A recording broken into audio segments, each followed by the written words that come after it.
I go through the attributes of the entrepreneurial personality type. And when you look at society in general, we have a bias for figuring out what's wrong with human beings and figuring out what's bad, what's wrong, what's disordered, what's disabled. And it's a survival bias. I think one of the biggest issues for us as entrepreneurs is that we've always felt isolated and always. And so many of us have felt like a party of one. At the different stages of an entrepreneurial journey, we are learning and evolving and understanding different parts of who we are. I think the one constant is that we always have to have a clear outcome. And the one constant is that we are always in the hunt for this elusive feeling called momentum.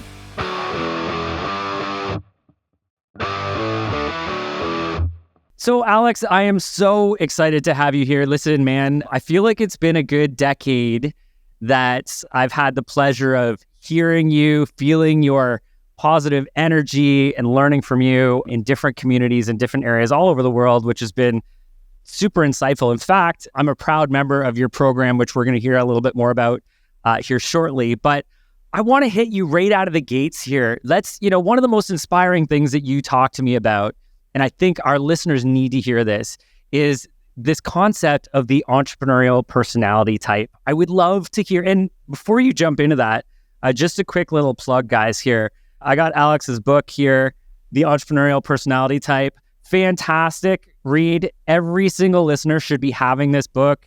We'll make sure that you have the links in order to get that. But Alex, tell us what this entrepreneurial personality type is all about.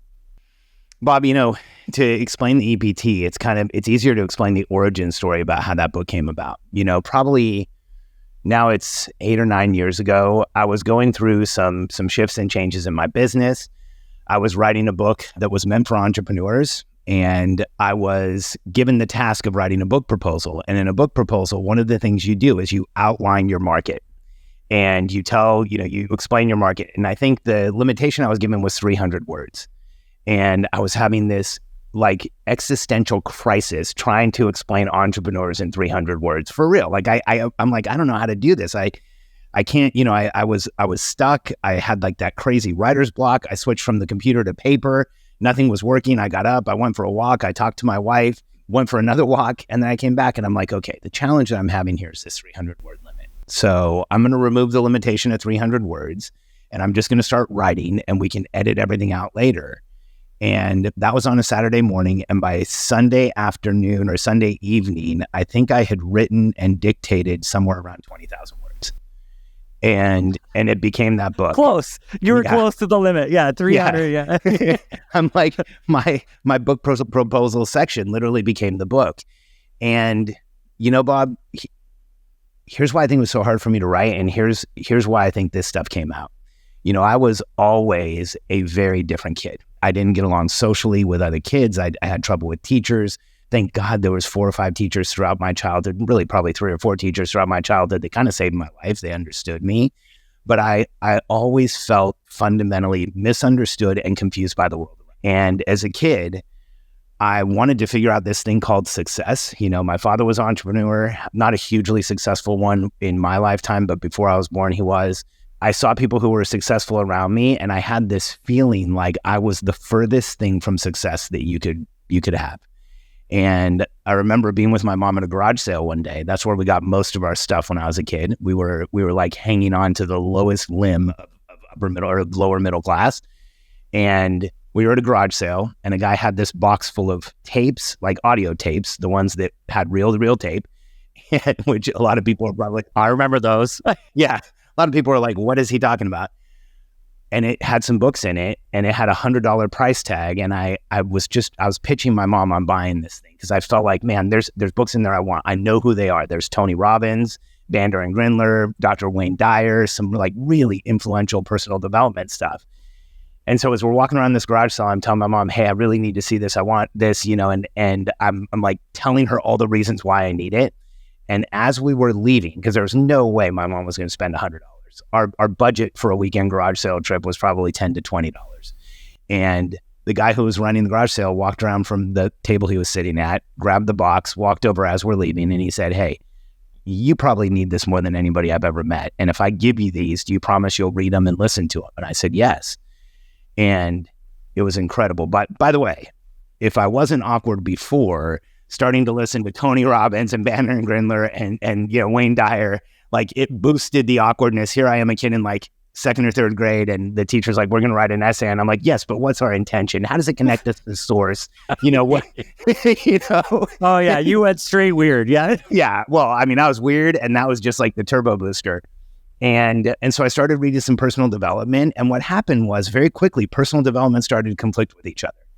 And so I got frustrated with it, and I started reading the stories of successful people. And it started this lifelong obsession of trying to understand what creates a successful human being. And so I started reading biographies and autobiographies and third-party accounts and articles and anything I could get my hands on of the people who matter to be remembered, the people who we remember. And what happened was, the more I read, the more I thought I was going to find people who were nothing like me, and I found the opposite. Thomas Edison was sent home from school at 5 years old for being too slow and never went and had a formal education. Einstein failed algebra. It was so great. I remember reading that story right around the time I was failing algebra. I'm like, Mom, I'm good. Einstein failed, and look at who he is, And what I found was, the more you read about the people who changed the world, the more you understand just how fundamentally different they are and how they're just wired differently. And the Entrepreneurial Personality Type, the book, was a manifesto. The subtitle is Your Guide to the Most Important and Misunderstood People Among Us. And it's my manifesto on why the people who change the world are the ones who are different. And, what's interesting is society has this equation, and it's so present today, and it's so triggering and frustrating for me. I talk to parents all the time who are going through this. We have this belief system that the people who don't look like everyone else and learn like everyone else and talk like everyone else and show up like everyone else are broken. We need to diagnose them. Often we need to medicate them. We need to put them in a box. We need to put a label on them. And if you look at history, there is definitive proof that the people who don't look like everyone else, talk like everyone else, learn like everyone else, show up like everyone else are exactly the people who change the world.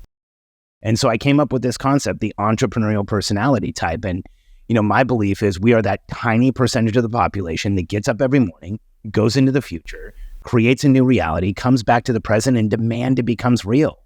And entrepreneurial personality types, the people who are hardwired like you and I, the people who are judged by the rest of the world, the people who feel awkward, the people who feel different, are exactly the ones who throughout history have changed the world. And recently, one of my neighbors whose son was diagnosed with ADHD and high-functioning autism told me she read the Entrepreneurial Personality Type, and she started a support group with other parents so that they could just talk about what's going on with their kids, and they use this book as the basis. And when I hear stories like that, when I hear feedback like that, like it just reminds me I'm on this mission that I think I've been gifted, because the way that this book was written came out so easily and came out so fast. And by the way, it was 22,000 words in a weekend. Getting the book actually published took like 2 years, but not that easy, right? Yeah. no, the beginning was easy. And then it definitely was a lot of work. But on that same, at the same time, I feel this calling, this compulsion, this motivation to help entrepreneurs understand themselves better. Because I think there are so many of us that feel judged and different and misunderstood, and we start accepting the labels that society thrusts on us. And the reality is, it doesn't matter what you're going through, what challenges you have, what diagnosis you've gotten, what issue you're facing. Someone just like us has been there and gone on to change the world. And I think we all need to remember that. Yeah, dude, that is so powerful. And I guarantee you every listener who's out there right now is going, oh, maybe I'm not broken, right? Because there's always a feeling like, man, people just don't get me. People don't understand what I'm going through, the way that I see the world, the way that things change. People just don't get me. And people look at us like we're broken, but we're not broken. To your point, these are the people, we are the people as entrepreneurs who are going out and making a change or an impact in the world greater than, like David Neagle talks about middle-class society, of just being that middle-class mindset of let's not, move too far out of the normal, because that's where we're supposed to be right here. We're not supposed to say things we shouldn't say. We get in trouble at school. We get in trouble at home. We're just supposed to work hard. We're not supposed to think outside the box. We're supposed to just be like everybody else, where these are the people, the Einsteins of the world who, yes, they've been judged and criticized, but those are the people who make a massive impact on the world. And I think you've defined it so wonderfully in this book. Thank you, Bob. Thanks. I appreciate it. I think when you look at society and I want to just speak to that feeling of being broken. I have this statement in the book, there's nothing wrong with you and you're not alone. And the reason I use that as a mantra for us as entrepreneurs is because so many of us have been convinced that we are in that place that is broken, that we are dysfunctional or disordered, or there's some issue that we have. And, in the book, I go through the attributes of the entrepreneurial personality type. And when you look at society in general, we have a bias for figuring out what's wrong with human beings and figuring out what's bad, what's wrong, what's disordered, what's disabled. And it's a survival bias. If you're going into war, you want to know the guy who has one eye because he's going to be a handicap, or you want to know the person who's injured because it's going to be a handicap. So this survival bias we have towards discovering what is wrong with you is massive. And so when you look at society in general, there's this entire engine propelled by, the psychiatric industry and really by the pharmaceutical industry and big food, and creating more and more labels of what's wrong with you and what's different and what's what do we need to correct, what do we need to medicate. And if you really look at it, for us as entrepreneurial personality types, the same attributes that make us look like we are disordered and not okay and need help, when we lower pressure and noise in our lives, when we eliminate the distraction in our lives, those same attributes make us look gifted. I'll share one really quick. One of my favorites is high sensitivity and awareness. There's 10 in the book, but one of my favorites is high sensitivity and awareness because I have this. Do you relate to high sensitivity and awareness, Bob? 100%. Yeah. So for me, when I was a kid, high sensitivity manifested as if I was in a class and I leaned my head back and I looked at the fluorescent lights, I would see black spots and it would make me have a panic attack. And if I was in a class and there was noise anywhere, I went to a school that was like an open format, worst idea ever, but I would hear the class 2 teachers over and I would be listening to that lecture, not the lecture I was in front of. So like that high sensitivity awareness, when there was high pressure and noise, the entire world got loud. It's funny, I'll share this in front of crowds and I'll say, how many of you relate to this? And like a bunch of hands go up. Some don't. And I'm like, okay, well, just remember the next time you're looking for an address and you turn down the radio, that pressure and noise is making it so you can't see, And on the contrary, when we lower pressure and noise in our lives, when we take care of ourselves, when we're fully hydrated, when we're eating the right foods, when we're moving in a way that is productive, that high sensitivity and awareness is how we see opportunity. It's how we see things other people don't see. It's how we create the world around us. And so when I look at it, a lot of those things that have been labeled as disorders and disabilities are actually the strengths that we have. And there's this coin flip that happens where when you lower pressure and noise, that same thing that is attacking you and making you look like you're not a good student or making you look like you're not a good team member or whatever it is, you lower the noise. And that's the exact same thing that really leads to massive success. Absolutely. I got a question for you, and I want to almost follow this entrepreneurial personality type up to the level of success, from being judged and criticized for being different to the point where that difference and approach to life has created some form of success. We go to the other side, and I don't know if this is maybe a COVID related issue, but for sure it seemed heightened to me.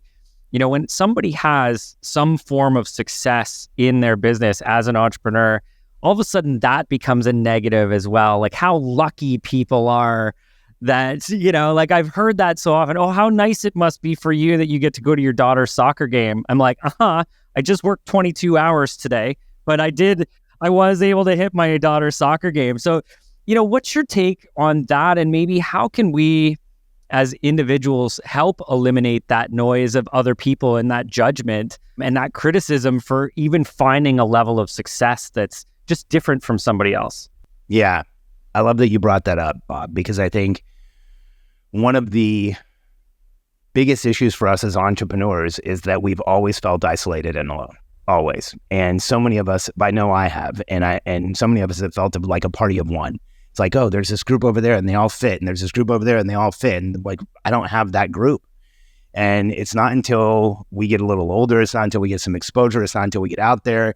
When we get around other people who are entrepreneurs, it's like nervous system regulation. And we are literally with our tribe, with the people we should be. And I think back 10,000 years ago, and I look at the human tribe, and, there's these classifications of people that I see like today, but I look at it evolutionarily. There's this huge group of people that are caretakers, people who love to take care of other people, and they want to make other people feel good. And, when I talk to groups of entrepreneurs, I'll often ask, like, how many of you think you're a caretaker? And a bunch of hands go up. And then I ask the question, how many of you like to change bedpans?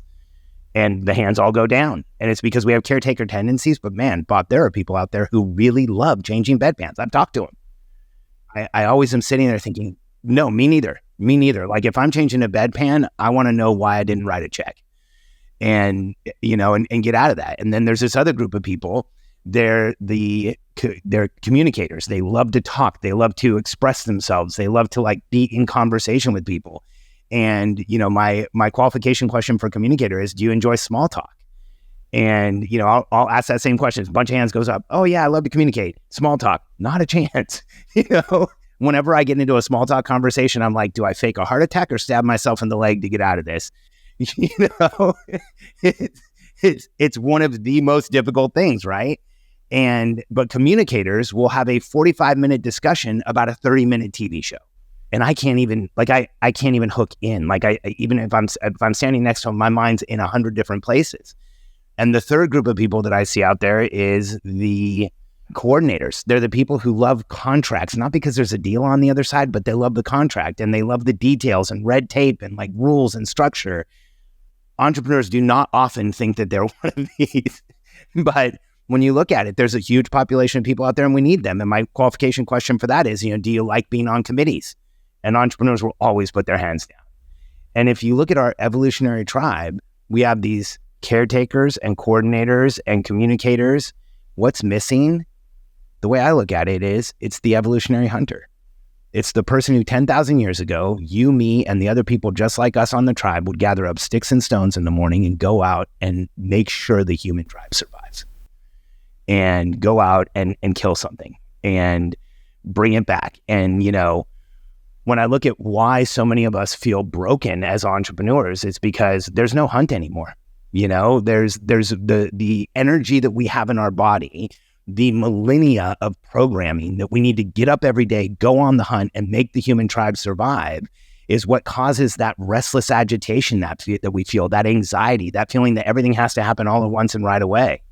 And when I look at that equation as entrepreneurs, if we understand that about ourselves and we understand that's who we are and we get clear on where we're going and we have perspective as to whether we're being successful or not, like some type of a scoreboard, and we have clarity as to what our accountability is and the people around us, we can get out of that feeling of being broken and go out and change the world. And that, whenever something happens in the world, when there's a crisis, when there's an issue during COVID, during the mortgage crisis, whatever it is, I tell people the same thing. Look, here's what's going to happen. Somebody just like you and me is going to figure out a solution. They're going to get it into momentum. They're going to take the world with us, and we're going to get past this because we always have. And the more we understand that about ourselves as entrepreneurs, as evolutionary hunters, the more we stay in that place where we're on the hunt. And, here's what's interesting. For people with our personality type, when we set a goal or an outcome, when we say, hey, here's what we're going to hunt, as we cross that finish line, it loses importance to us and we need to reset the bar. And I feel like that's a survival mechanism that has kept human beings alive for thousands of years. Yeah, and I can so relate to that. You set an expectation or a budget in your business where here's the bar that you want to accomplish. And as you approach it, you feel demotivated. Yeah. Right? And you go, what do I do now? Where we should be going and we should be hunting and continuing to evolve that. Now, I like how, and if you didn't talk about the evolutionary hunter, I was going to make sure you did because I love that. But I think that one of the key words in there is the evolution. And I feel like, some people may be relating to certain components of this right now, but I can tell you that my evolution as a hunter has changed from when I started in 2008 to today. My my attention to detail was much higher back in 2008 because it had to be, right? Because somebody had to be paying attention to that detail. But now that you surround yourself and as you evolve and you build, a team around you, you'd end up being that hunter that, let's go find our kill, right? Versus what's the detail? How do we get the sticks ready? How do we plan this out? Maybe that was the initial stage because that's what you had to go through to get to where you are. And, I feel like there's a lot of people who may go, I don't necessarily feel one element or another, but it doesn't mean you can't evolve or change into that along your journey. Would you agree with that? Absolutely. I think, at the different stages of an entrepreneurial journey, we are learning and evolving and understanding different parts of who we are. I think the one constant is that we always have to have a clear outcome, and the one constant is that we are always in the hunt for this elusive feeling called momentum. I've got a podcast called Momentum for the Entrepreneurial Personality Type. The word momentum is one of those words that I don't just say it, I don't just read it, I feel it. There's a physiological feeling to saying like momentum and am I moving forward? Am I making things happen? And I think for so many of us, what we don't realize is that's what we're chasing. We're not chasing the outcome. We're not just wanting to get to the goal. We want to get to the place where we feel like we are, or we want to stay in the place where we feel like we're in momentum. And, when I ask people and I go out and speak and I say, like, what does it feel like for you to be in momentum? The answers I get are really interesting. Usually depends on what region or part of the country or part of the world I'm in. But I get answers like, it feels ecstatic. It feels amazing. It feels like being high. That's usually California or Colorado. It feels like, it feels like you're living on oxygen. And then finally, someone will say, it feels like I'm alive. And for people like us, that feeling of being in momentum, where you're knocking down your outcomes, where you're making things happen, where the world is following in your wake, that is the feeling of actually being alive. And when we're out of momentum, when we're not in that place, it literally feels like we are dying. And so the recognition of that, the understanding of the fact that when there is high pressure and noise in our lives, and we can't see the forest for the trees, and we don't have clear outcomes, and we're overwhelmed, usually in some part by our own making, that's when we feel like we're not actually who we need to be and who we are, and that's when we look like we're broken. And when we get into that place of momentum, that's when we look like the most talented people in the world. And you see this, you see this in the lives of extraordinarily successful people. You see periods of massive momentum and periods of self-destruction. And it's like those things almost go hand in hand. But once we understand it, we can stay out of those periods of self-destruction a lot more than we normally would. Totally. And I agree with that so much. And, you and I are both continuous learners. I know we're reading constantly, even the science of cognitive behavioral theory and momentum, right? The science behind momentum. And one of the things that we obviously, we're financial experts with our team. One of the areas that we encourage people, you talk about having a vision of and goals and knowing where you're at. And we focus a lot on that. Numbers don't lie. Let's make sure that we have a dashboard that's showing us exactly where we're at. But one of the elements of what we teach is that we should always be reflecting back on where we've come from. And there's a lot of science, obviously, you're aware, related to, we're going to fall, right at our budget and our expectation. And we have this sense of demotivation because we're almost there. But if we look back and we see what we've accomplished over a short period of time, we feel re-energized and re-motivated and feel in momentum. And it's almost like we have to trick ourselves to continuously be there because we will self-destruct if we feel like we're not making progress. Yeah. And it's so much worse today. I feel like so I'm 50 and I've been running businesses for over 30 years. And, I ran businesses before email, before the internet. And so I know that dates me and makes me sound ancient, but I've seen a lot of change. And when you look at the entrepreneurial environment today, we've created this fairyland of, if you're not making $1 million in 90 days, you're not successful. If you don't have 1 million followers, you're nobody. If you don't have, there's all these comparisons that we can get into against other people. And I think in the past that was there, but today you can't get away from it. And I think, Bob, what you said is so poignant and so real. As entrepreneurs, if we can use other people for inspiration and we put the discipline in place of comparing ourselves to ourselves, where we've been and where we are now, we completely change the conditions for momentum in our lives. If we stay in that place of comparison, you will never feel successful. If you start comparing yourself to yourself and looking at the numbers and, especially with what you do, I think one of the biggest issues for entrepreneurs is we want to stay in this state of flow and this state of momentum and this state of possibility. And we don't often look at scoreboards.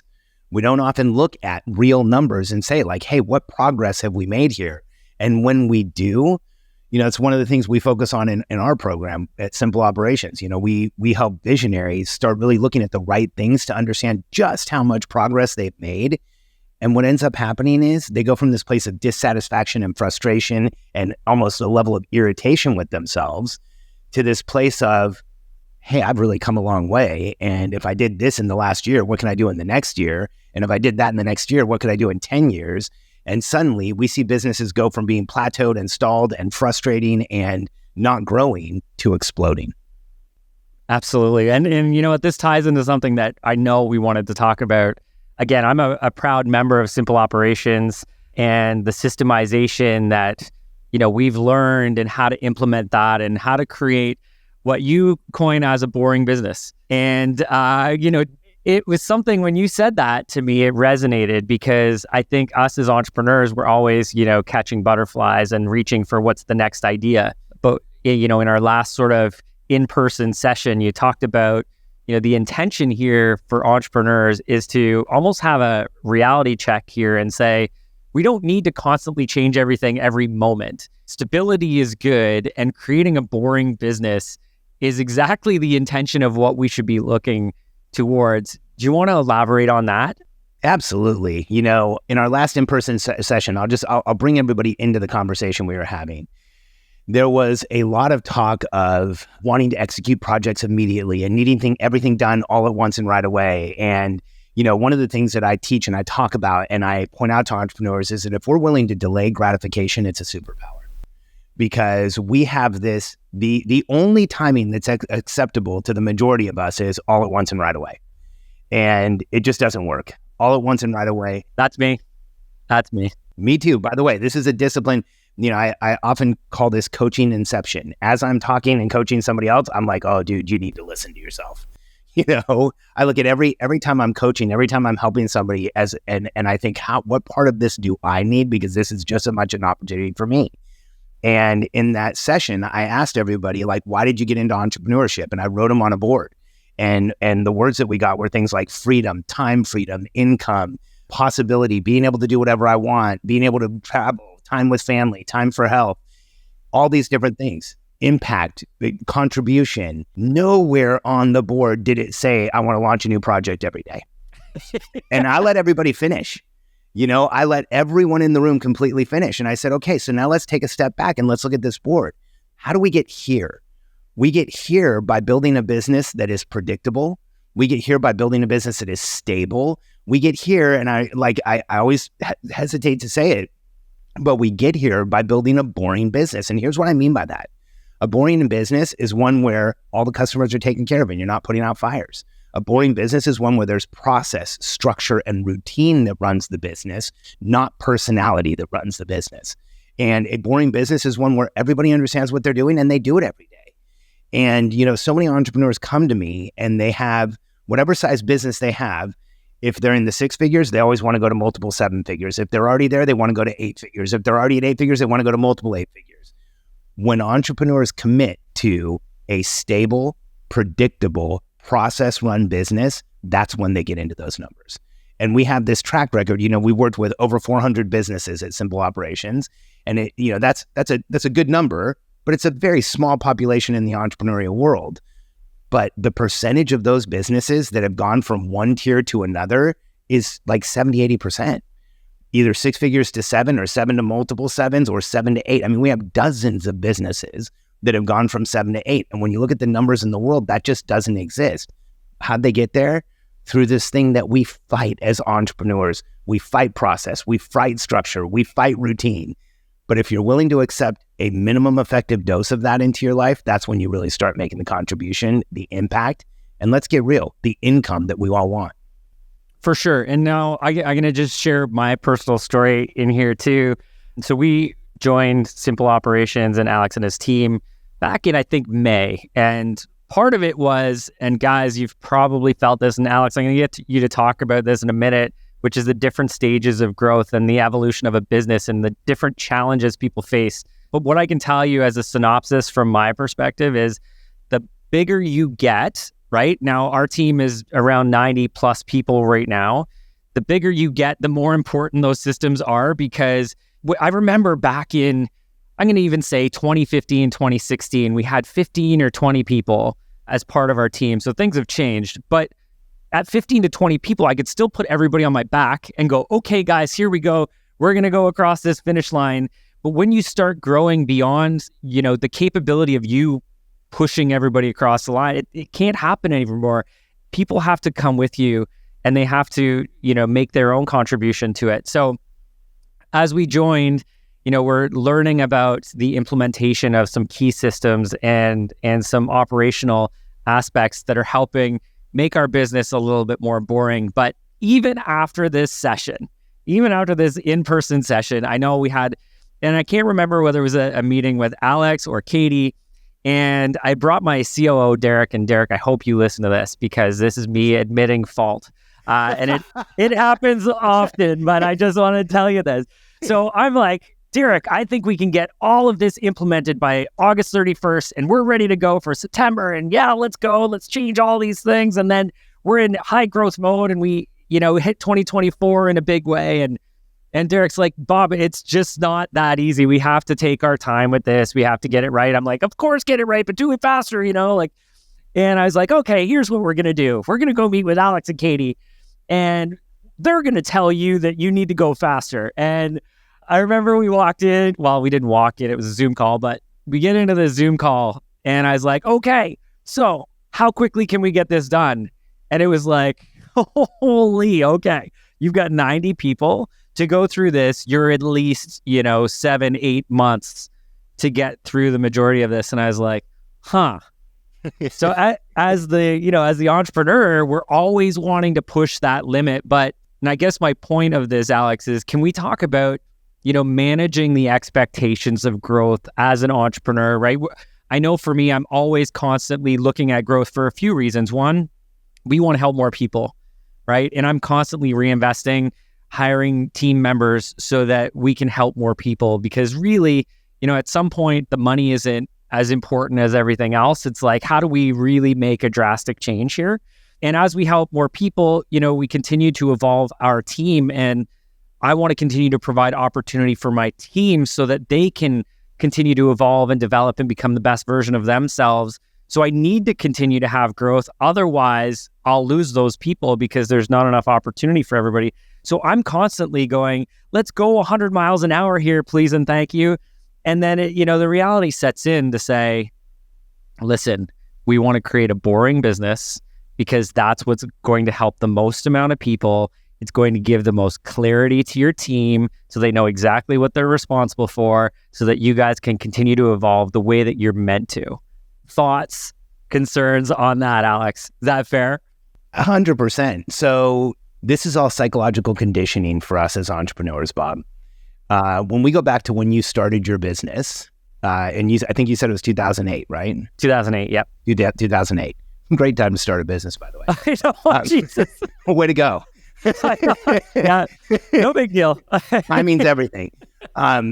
So when you go back to the time that any entrepreneur started their business, the vast majority, and let me qualify this. I work with bootstrapped entrepreneurs. Very few people I've ever worked with have taken on funding of any kind.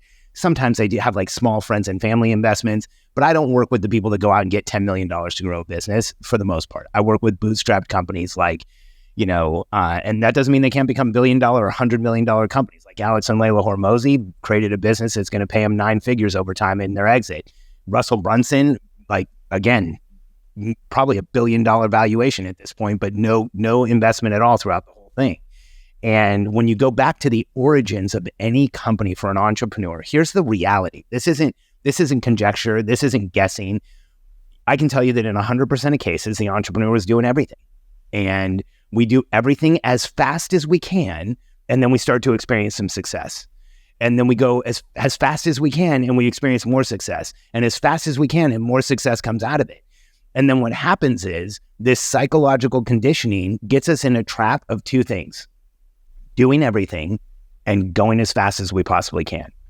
And speed, there's a point in a business where speed to execution is crucially important, but speed does not equal growth.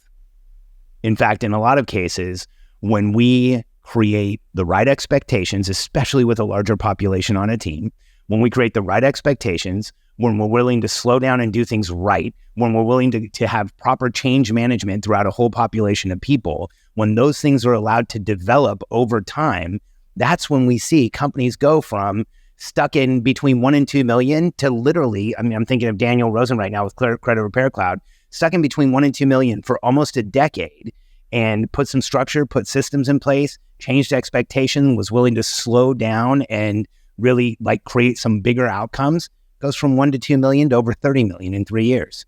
And the reason that you see that change is that when you have a larger population on a company, when you have more people that you're working with, slowing down to go fast, it sounds like, it's this metaphor that freaks entrepreneurs out. It's like, don't ever tell me to slow down. But it's the reality is when we're willing to slow down, when we're willing to delay gratification, oftentimes we delay gratification for an outcome that we think is really important, but then we delay out gratification and we get an outcome 2 or 3 times what we thought it would be because we're willing to put the target out further. We're willing to give ourselves more time. We're willing to do things in a way that's controlled and done right the first time, or minimal mistakes the first time. And I think when you look at the general entrepreneur world, you can make the definitive statement that for the majority of entrepreneurs, one of the major reasons their business isn't growing is they're trying to do everything all at once and right away. And when we're willing to prioritize, if you're doing everything all at once and right away, you have no prioritization. And when somebody says, I've got 6 priorities, I'm like, wait a second, you have 1 priority and then another one and another one and another one. So let's figure out what those are in order. And when we start to prioritize, when we analyze what's going on in our business, prioritize what we should do, commit to it, go execute that, then come back and analyze again, suddenly the business starts exploding. Yeah, and I don't want to give away all of your secrets in your program, because I think everybody who's at a point in their business where they're looking at scaling and building a team, you should be working with Alex and his team at Simple Operations. But it's interesting, and again, I teach some of this stuff too and have been, but like you said, it's funny, you teach it and you go, why the hell don't I listen to my own advice? This is so dumb. But one of the things that you talk about in your quarterly planning, and we talk about quarterly planning as well, one thing that stuck out for me was that, you guys preach that when you build your quarterly planning out, it's like, okay, now don't stray from this too much. Don't create a bunch of other initiatives in that period of time. Set that for the following quarter so that, that is part of the boring business. It's see things through, guys, because we don't need to continue to create more initiatives that are causing disruption and chaos so that we're not doing everything well. I think part of what you guys are teaching when you're saying, let's not do this, 1, create the boring business, but 2, let's see it through and do it the right way, and then take on the initiative the following time, because it's not just about us. It's about the team that's with us in building this. And if we continue to create, stress and disruption in everything they do, yeah, sometimes it's fun, but at some points, people just like some stability. And I know my wife, she thinks I'm chaotic all the time. Alex, I'm sure you can relate to that too, to a certain extent. But, even just talking about interest rates, I'm like, no, we're variable rate always, which is not winning right now. I'll tell you that. It did for years, but it's not winning right now. Where she's like, well, no, you do your business in however you want to do it, but I want a fixed mortgage rate for my home so that we know what our payment's going to be. And, it's similar to how we plan out our business, that we need some of that stability. Yeah, us as entrepreneurs, we want to be off thinking about the next initiative, but maybe let's push that to the next quarter, not disrupt our team as much as sometimes we do, right? And that was a big takeaway for me. Yeah, Bob, I'm cool with talking about any aspect of our program and sharing as much as we can. I mean, I want to be able to help people as much as possible. And what I think what you're referring to is we teach this quarterly planning process, where on a quarterly basis, you select what you should be doing as a team. And here's what happens when we bring somebody into our program. We onboard them, they go through the system, they create that first quarterly plan, and somewhere between 10 minutes and probably about 10 days, once the plan is published, once they've committed to it, once they're ready to execute, they want to change it. They want to add something, they have an idea, they go to an event, they figure out something else somebody else is doing. And the way that I describe that to people is that as entrepreneurs, we have been programmed to be addicted to change and programmed to accept failure. And that addiction to change comes from those early days of the business where we're like, hey, I need to, it's like a squirrel looking for a nut. I need to figure it out. And you do that by changing things all the time. And then you finally create some consistency. But what happens is once we've planned with a team, once we've told the team where we're going, once the team understands what we're doing, if we can wait 90 days and let that team execute, there's this cascade of incredible benefits that come out of it. Like, one, you build trust with your team. I want discretionary effort from my team. Here's what that means. I want my team to be so excited about our business and so excited about what we're doing that when they're showering or jogging or driving or working out, they're thinking about the company. That discretionary time, they can't help but think about the momentum they're creating. As leaders, when we tell somebody, here's the outcome, and we immediately change it, you know what happens? They stop trusting us. And when we leave that plan in place and allow for execution, we create trust. Not only do we create trust, we start to actually have a real gauge of what our team is capable of. And we create confidence in our team. In most companies, there's a tradition of losing. Most entrepreneurial businesses with a team, and when I say most, I mean like over 80%, have created a tradition of losing. And here's what I mean by that. Entrepreneurs set outcomes that are way too high. I've got $1 million business and we want to be at 10 million by the end of the year. I've seen it happen, but it's so rare, it's like a lightning strike. And if I ask 100 entrepreneurs with $1 million business, what's your goal for the year? I'm going to get 80 answers of 10 million, And when we set these massive outcomes and we tell our team that's what we're going to do, and we've all been told that we need to have these big, hairy, audacious goals, and like, what is the number of, cross it out and double it, all of those things. But what we're really doing is we're teaching our team that goals don't mean anything, and that if we miss something, it's just part of how we do business. And so we do these two things. We become addicted to change and programmed to accept failure, and then we start putting that on our team. And when we share the next goal with our team, they go, yeah, well, we tried this last year. It didn't really work, And so often I have people come into our program who are in that place of being plateaued. And for years, they've had the outcome of 5X or 10X what they're doing because that's what the market has told them they should do. And we have this concept, let's pull the target closer. Let's create an outcome that we can see from where you are. If you're at 1 million, let's aim at 1.2. Let's aim at 1.4. Let's aim at 1.6. And so often they pull the target closer. They're aiming at 1.2. They end up at 2. The next year they aim at 2.4. They end up at 4. The next year they end up at 4.5. They end up at 7. And a good example of that is Rachel Rogers, who came into our program. She started at 2 million. The next year she was at 4. The next year she was at 8. And the last year she was at 13. But the goals were not those numbers. The goals were way more modest than those. And so when we create real outcomes that our team can see, we remove that conditioning of being a losing team, and we get way more discretionary effort out of our team. Yeah, no, and I love that. And I can relate as well, thinking back to, you're talking about how this has been like a learned behavior within organizations, learning to fail.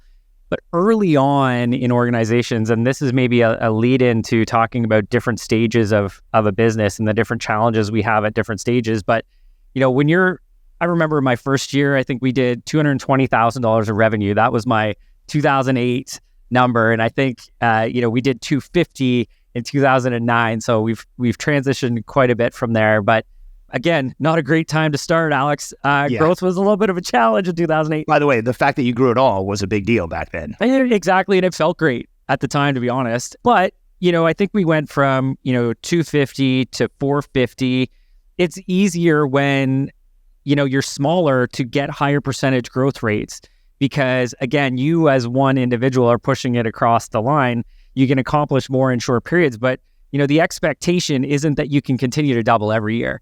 It's not, we're at about a $10 million business right now. The expectation for me to have 100% growth next year is zero.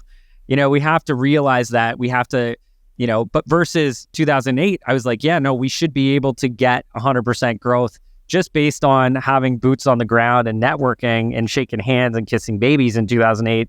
That was an opportunity for us to do that. Now it's not a reality. So let's maybe shift into talking about, and I know you do this better than anyone I've seen, talking about the different challenges that business owners face at different phases of their business life cycle.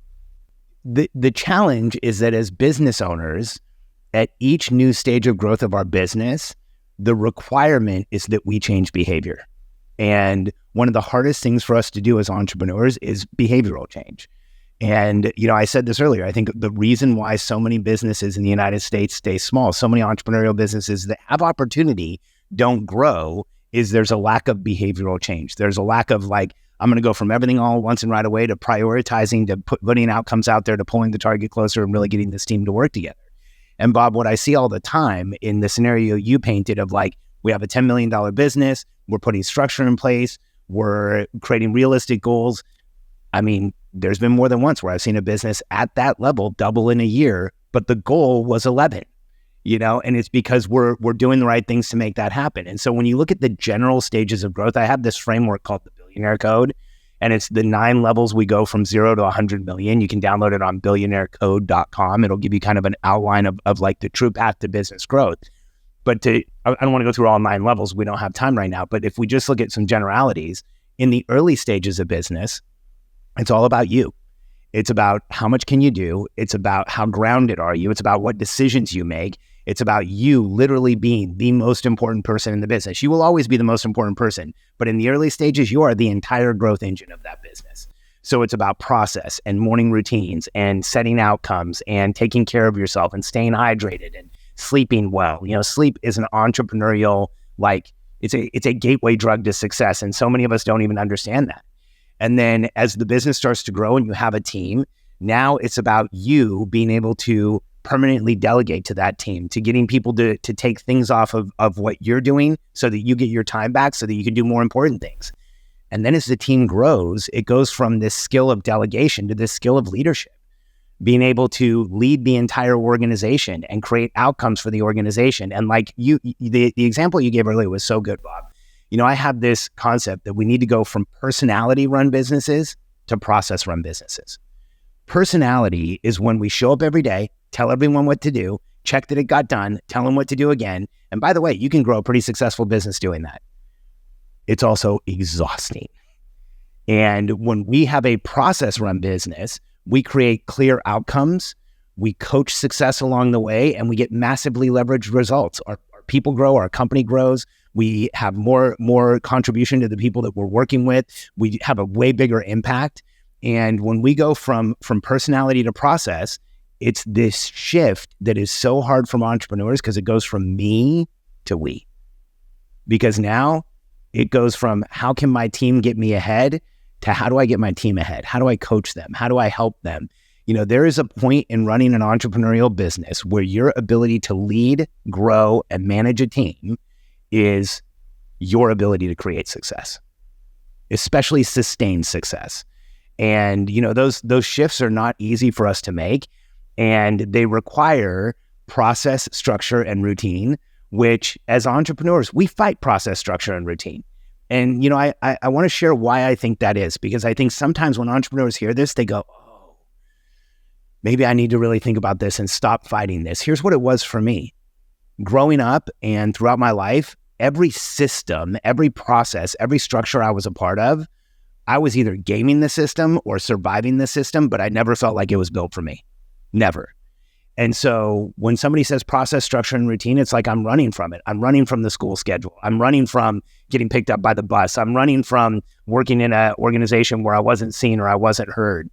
And when we realize that process, structure, and routine is literally the key to freedom for us as entrepreneurs, and we can create our own process, structure, and routine. As entrepreneurs, we are that small percentage of the population that gets up to make up the rules for our own game. Let's make up rules where we win. And process, structure, and routine is the key to freedom for us. Absolutely. And I can say, even from my own journey too, you can fight that as long as you want, but at some point you're going to get hit with it where, like you said, it is very hard. It's exhausting fighting it. And at some point we need to embrace it. That is going to be our pathway to achieving that long-term sustained success. It's also going to give us some emotional relief, because fighting the system, guys, I know I've been there, even currently still sitting in there to a certain extent, where we fight that system and we want to, break the rules, and we want to continue to manipulate the system and find those outcomes outside and manipulate everything we possibly can just to continue to make progress and continue to feel that momentum.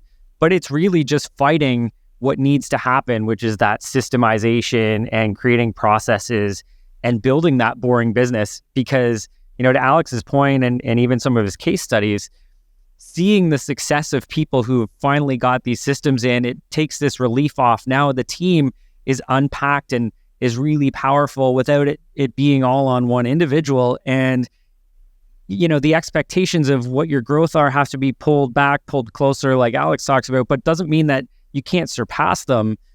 But making your business boring and implementing these systems is really a key to hitting that next level. And I know for myself, this past year, increasing our numbers of people and team members, it's impossible to move forward without having those systems and processes in place. If we don't have those, we're not going to be able to continue to grow, because the fight for me every single day is just, how do we continue to survive at this stage? And, it's so important. And, again, simple operations with Alex and his team has definitely opened my eyes to what's possible from a systems and a process standpoint. Alex, this has been amazing. I want to just throw out one last thing. Any last pieces of advice that you would love for, that entrepreneurial small business to hear from you as we end this episode? Yeah, I think that as entrepreneurial personality types and as people who want to go out and change the world, so much of what happens to us is the expectations of the world around us and the expectations created by the world around us. But when we take a step back and we're willing to compare ourselves to ourselves, when we're willing to look at where we've come from, when we're willing to understand what we've achieved so far, that's when we create the massive momentum that we've always wanted.